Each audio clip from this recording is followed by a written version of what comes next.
ทางเดินทางสิไปหาทานคำไปอยู่เพื่อนหลังไม้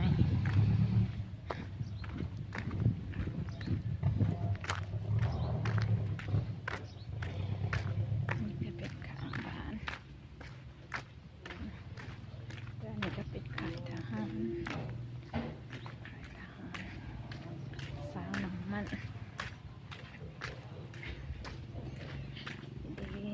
ไก่สีหอดจ้ะทางเขาก็เป็นทางเขาเพื่อนของข้าพเจ้า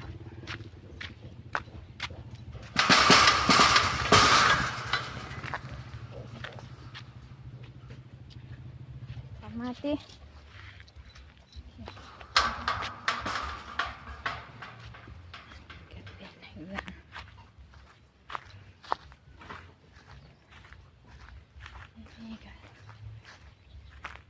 ต้นกระโดดน้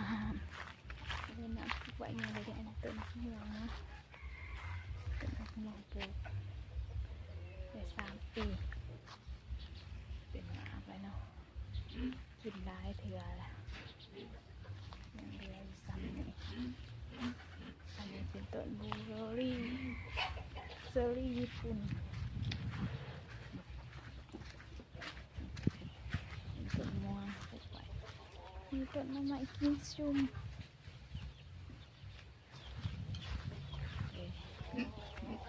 กลับ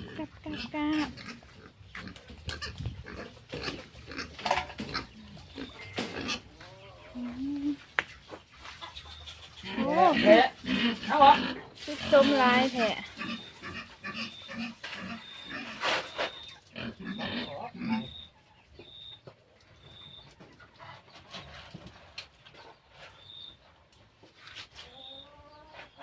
ที่ขอกหมูที่บริจาคบ่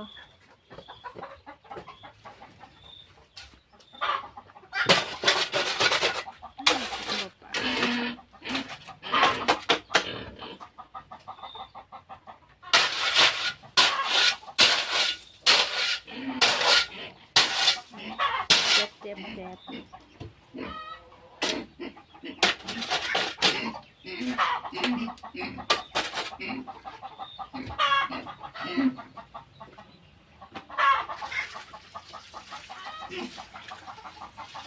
ที่ว่าน่ะ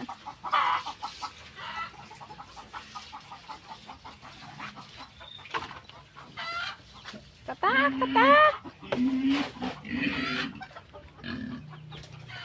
โอ้ปะอูดได้เบื่อ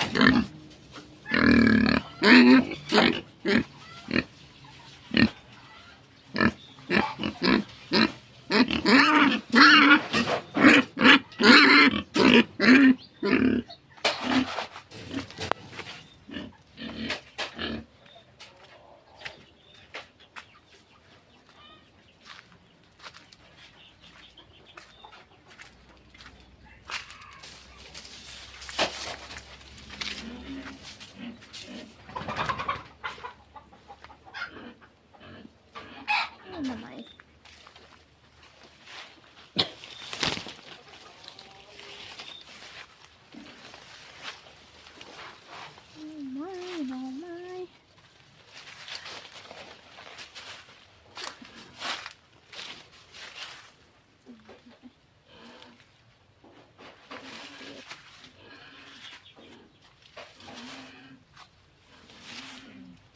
ขี่แปะเลย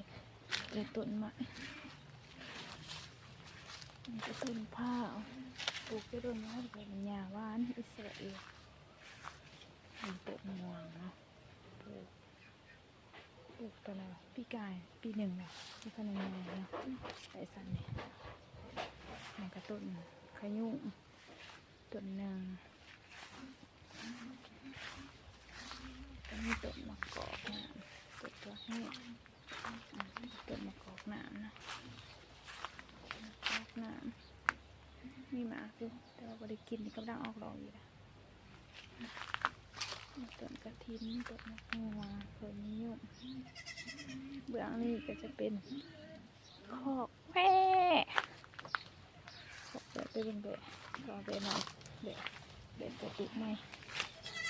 นี่แบะหน่อยตุ่มแบะหน่อยอันนี้เป็นเบื้องล้างบ้านของเพื่อน